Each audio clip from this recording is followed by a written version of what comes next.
Welcome back to the Rural Opportunities Podcast. I'm your host, Megan Lethbridge. Thank you for joining us for our first episode of 2023. I'm excited to have on the podcast today Marian Williams. I first got to meet Marian when I got involved in the Food Artisans of Camrose County Committee.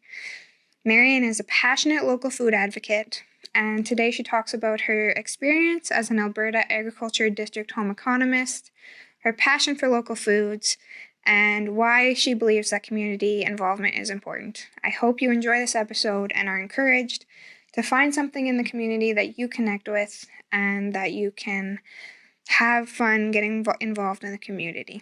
Thank you for joining us. I'm here with Marian Williams on the Rural Opportunities Podcast. Thank you for joining me, Marian. I will let you introduce yourself. Oh, it's fun to be with you, Megan. I'm Marian Williams. I live in Camrose.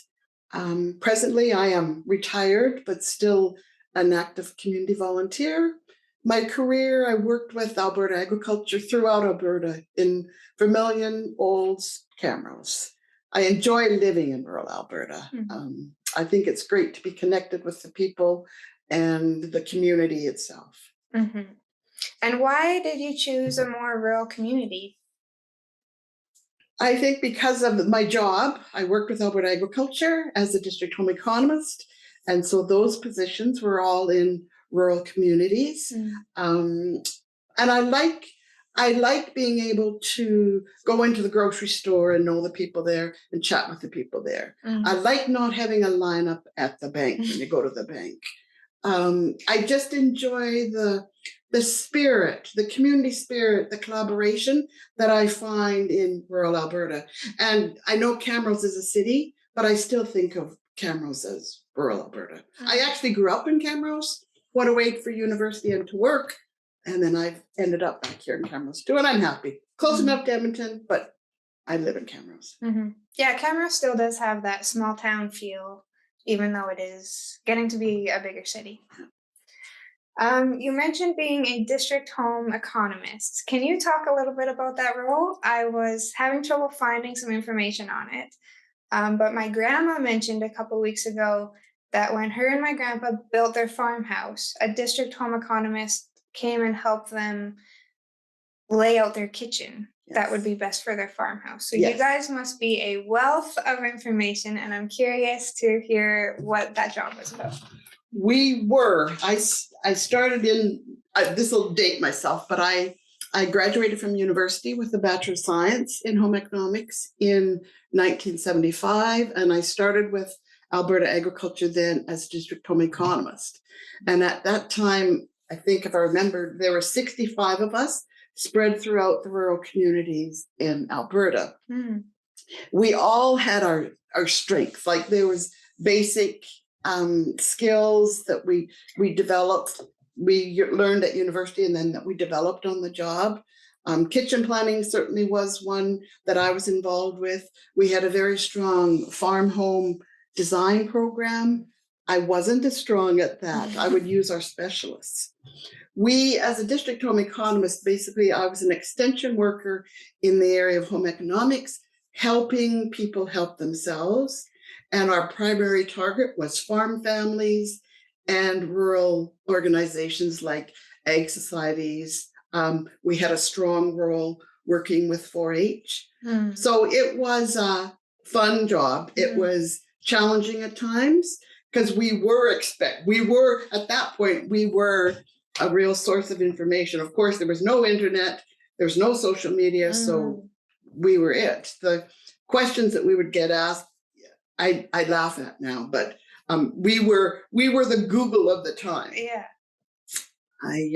Some of my strongest memories are my more not popular, but my strongest memories of working as a district home economist were some of our programs that we did. And we had a lot of provincial programs. And then we also had the opportunity to develop programs for our district based on the needs of our farm families, of our producers, of our groups.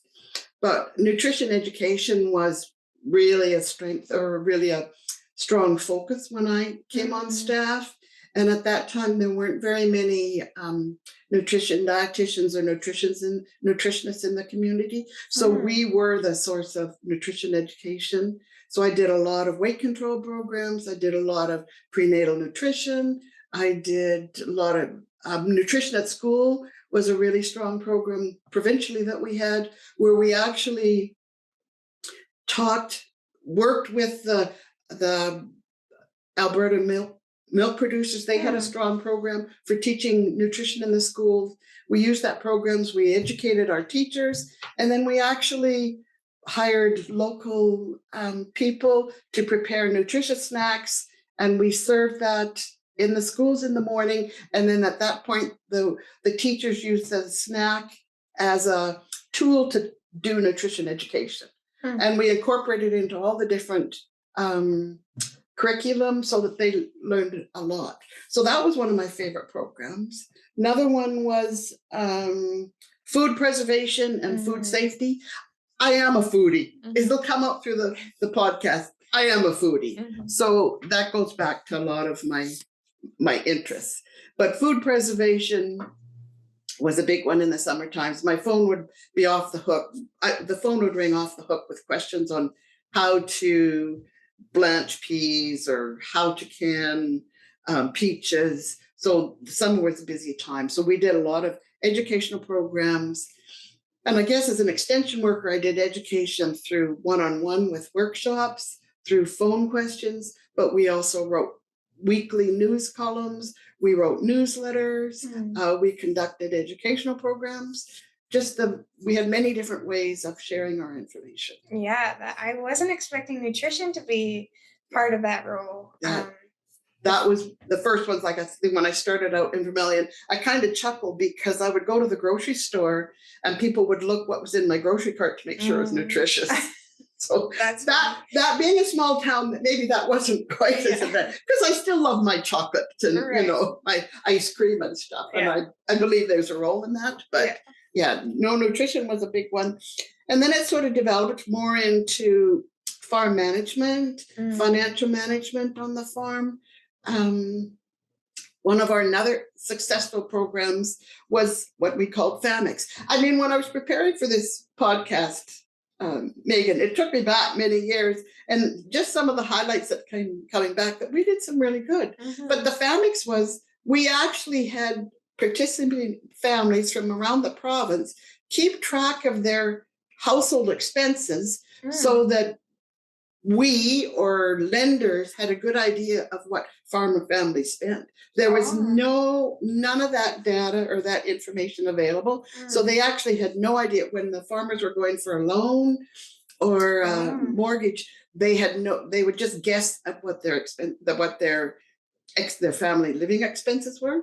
So we had families for a whole year keep track of their household living expenses. And then we did a lot of programs based on that, on keeping track, financial inventories, on household inventories, on record keeping. We did when I lived in Olds and then here in Camrose, we did a lot of farm bookkeeping courses, teaching people the basics of farm management. And then it developed more into the more general farm management, where does your farm want to be, setting the goals, the values, identifying what the future would be. That led to estate planning, farm succession, which is still an issue, a big concern. A lot of farms, it's the generations that are farming together, and how does the younger generation take over the farm? Are the opportunities there there's lots of opportunities there, but to get the decision made, it's kind of a challenge. And there's a lot of legal implications. So we had a lot of departmental specialists that would help us with that. But succession planning was another big program in my years as a DHE, as a district home economist. Wow. So we had a variety. The other one was 4-H. We were sort of the local Alberta Agriculture contact for the groups, and district council was 4-H. So it was a varied job, Megan. It was fun. Absolutely. That's a lot of information that you had to know. Yeah. So now those positions have been gone for a while. Yeah, 1994. 1994. So before I was born. Yeah.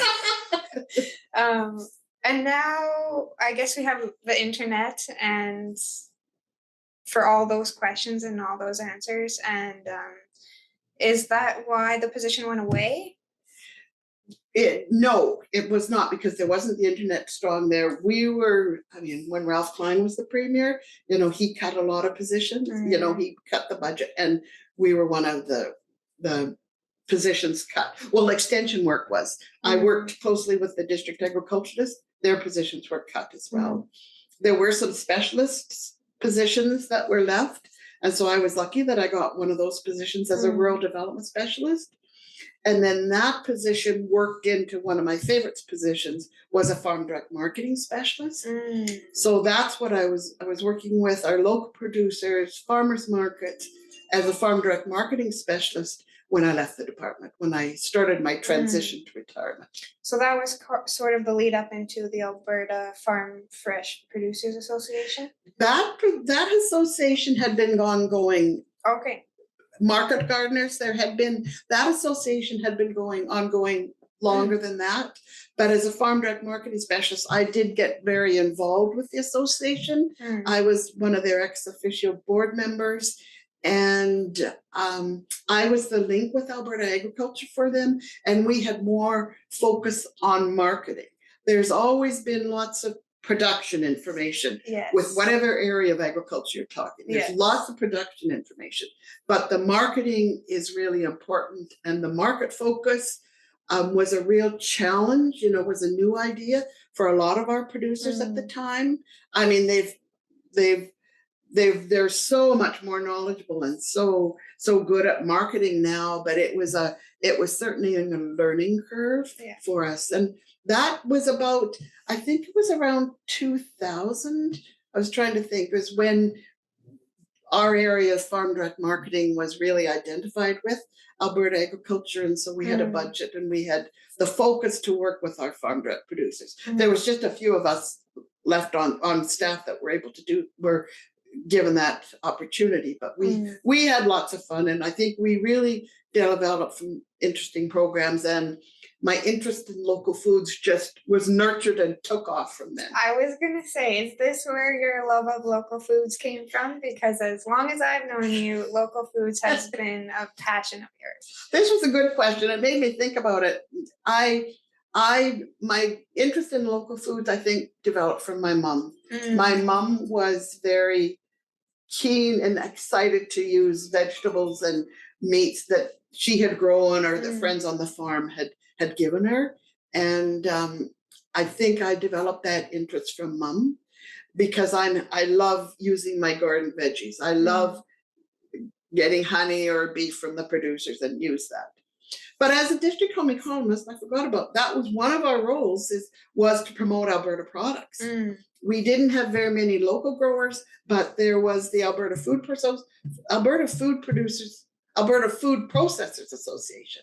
And so we were very active in some of their campaigns, and we were the local contact for them. And so a few years, we actually hired food demonstrators, and we organized demonstrations of Alberta food products in all the grocery stores. Oh, cool. Did you know at that point, there was a grocery store in Roseland? Oh, I did not. Another one in Hay Lakes. They were all over the county. And so we had our food demonstrators in there passing out again samples of food products made with local foods. And at that point, local was Alberta, that belonged in Alberta. Right. So I think that program developed my interest in it.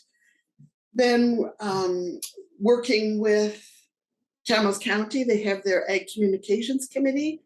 And at that point, they had a very strong Agriculture Week focus. So then we actually would develop banquets that were based on local foods. One time we had a chili cook-off using beef, and we had the president of the CRE, who was Ken Drever at the time, cooking beef.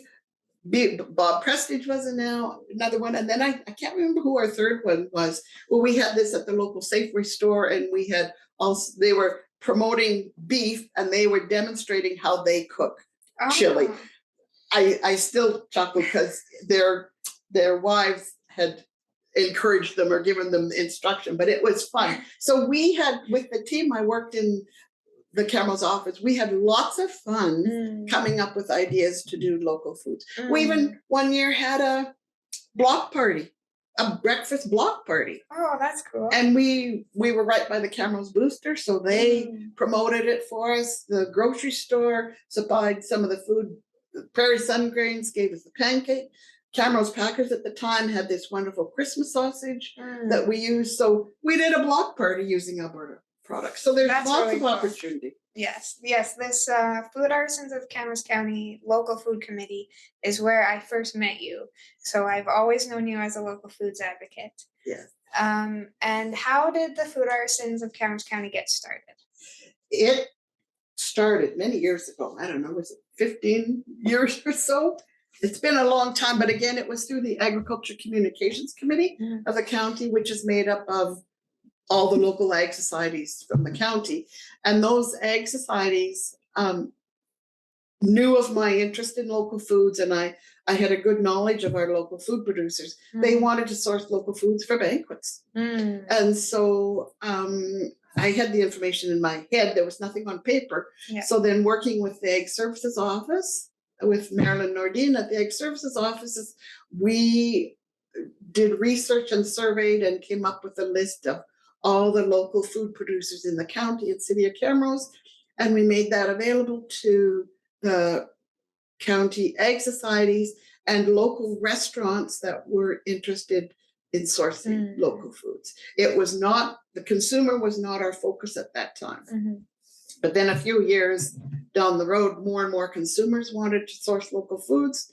So then we, working with Bettina, we came up with a bigger list and a brochure.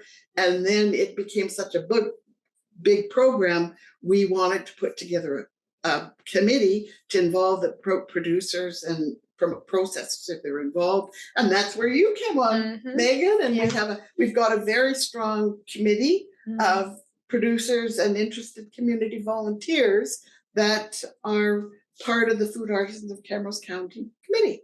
Yes. And since the first days of it being a resource for caterers and restaurants, it has become more consumer focused, and eating local seems to be more of a drive for people. They want to know where their food comes from, how it's grown. They want to support who in the community is growing, producing, and processing their food. So it has really expanded, and it is a really cool initiative to be a part of in the Camrose area. And there has been a lot of interest outside of the county asking how we do this initiative and how we go about it. And I think our listing has close to 60 local producers. And so Camrose, an area, has a lot of local food available all year round. I think it really amazes people to know the variety of products that we have here in Camrose.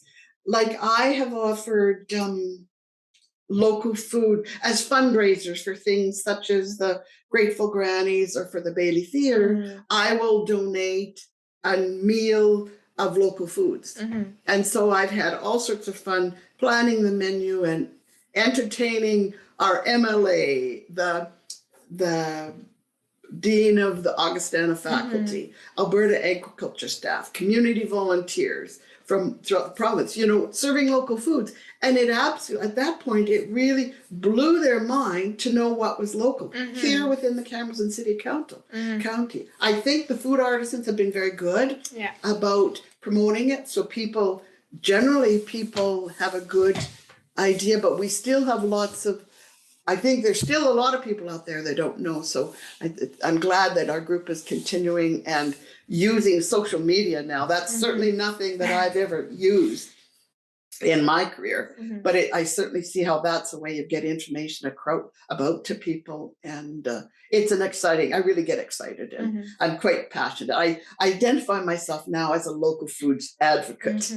because I really believe in working in supporting our local food producers, however they need it, in order to grow their business and to strengthen their business so that they can connect with their customer, their market focus. Absolutely.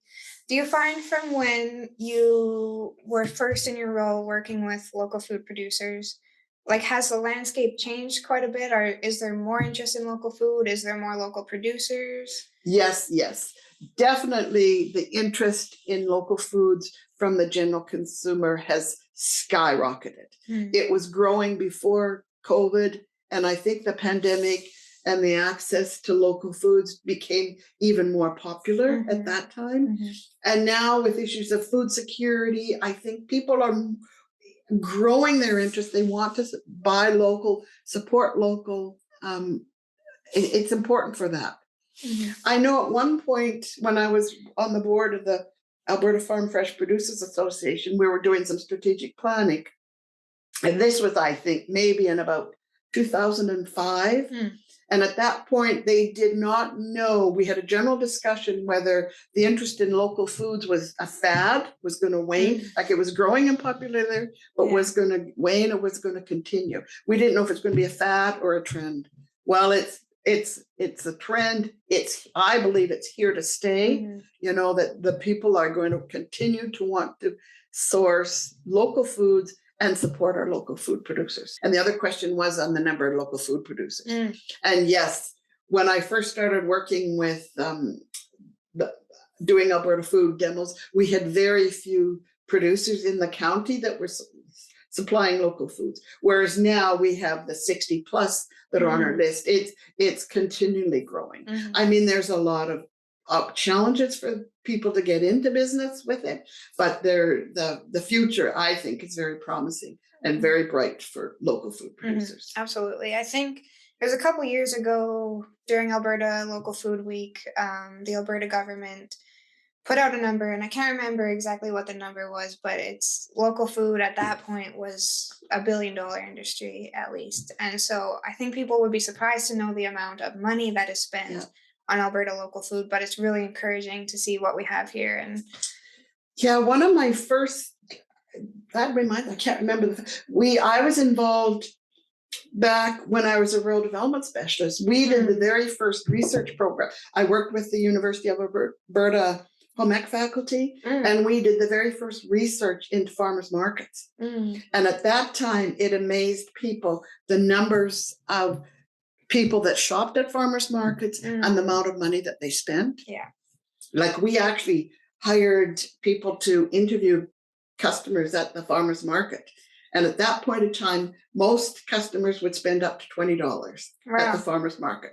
But like I said, this was maybe and that blew people's mind within the department to know that there was that much money generated through Alberta farmers markets. And that was just one small area of local food production. And I know they've done many studies since then, and the interest, the dollars has just skyrocketed. Like it's a growing part of the agriculture industry in Alberta, I believe. Even the size of farmers markets now you look at, they're growing tremendously. And the number that we have, you know, and what they offer, like the wide range of products, like the ethnic products, you know, the value added that the fruit producers are doing to the fruit they grow. It's just amazing what we can source now. In Camrose at our farmers market. Exactly. Even some of the farmers markets around Alberta have kids programs. Like it's really a community event. And we found that out at the point, I remember the research project we did, people were not going to farmers markets to buy cheap food. The number reason why they went to farmers market was to buy high quality food and to connect with the grower, the producer, so that they could ask them the questions. And that's the real value of local foods. Is you have that connection and you build the relationship with them. That relationship piece is huge. And I think people are really looking for that nowadays. So local foods is growing and exciting, and it's really cool to hear that. You did mention some of your other community involvement projects.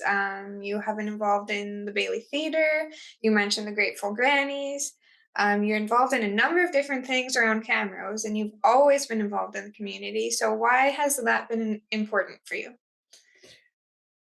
Um, when I'm looking back, I've been a volunteer even in high school. I volunteered at the hospital. I would volunteer serving banquets with mom at church. Mhm. And I look back and I think it was both mom and dad themselves. They were both volunteers as well.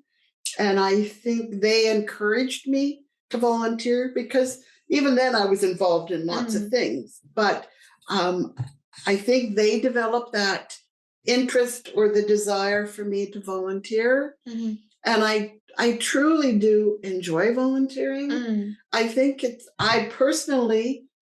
I think it makes me a better person, a more well-rounded person, because sometimes I end up volunteering for things that I really don't know very much about, but I like to learn. And I am a good organizer. I've learned that. I think that was one of the talents I learned as a district home economist. I learned things, but I like to support my community, and I hope that through volunteering, I'm helping the community to grow or develop, or I like to nurture it and encourage. I like to encourage other people to volunteer as well. So I was happy to have you volunteer to serve with our Food Artisans Committee. Absolutely. I've loved being on that committee and the connections and just getting to know people, and the amount of local food producers that I know because of that committee is really cool. And it's cool to walk through the farmers market and get to say hi to 20 people because I know people. And it's fun. Yeah. Like, it's fun to volunteer and to get involved with these things. Like, when I moved back to Camrose, one of the first things I got involved with was Camrose was hosting the Alberta Winter Games. And so I was invited to be on the board and the director of transportation. Wow. Well, did I know anything about transportation? I didn't, but I sure learned, but I could organize it. Yeah. And it was fun. I used my 4-H groups. I used the CRE staff. We used the CRE building. Like, you use your connections to volunteer and help you in your volunteer positions. And those connections, when you're bringing different groups in for a different program, it just makes the community stronger. It ties those bonds closer and just brings everyone together, which is really cool to see. And I think that's part of I've never lived in a big city other than going to university. And I know they have their small communities. I think as well that where I know you would volunteer, but I think that's part of the reason why I like living in rural Alberta in a smaller community is that I can volunteer. I can actually pick and choose the groups I volunteer with, and you get to know about them just by talking to people at the swimming pool. I've got volunteers, I don't find it hard to volunteer. I know some people find it hard to reach out, but all you need to do is talk to your friends or talk to a school teacher or someone at church to find out who's looking for, do they need volunteers? If you're looking to volunteer, it's not hard. No. There's lots of opportunities. Absolutely. And there is usually something that will interest you if that's what you're looking for.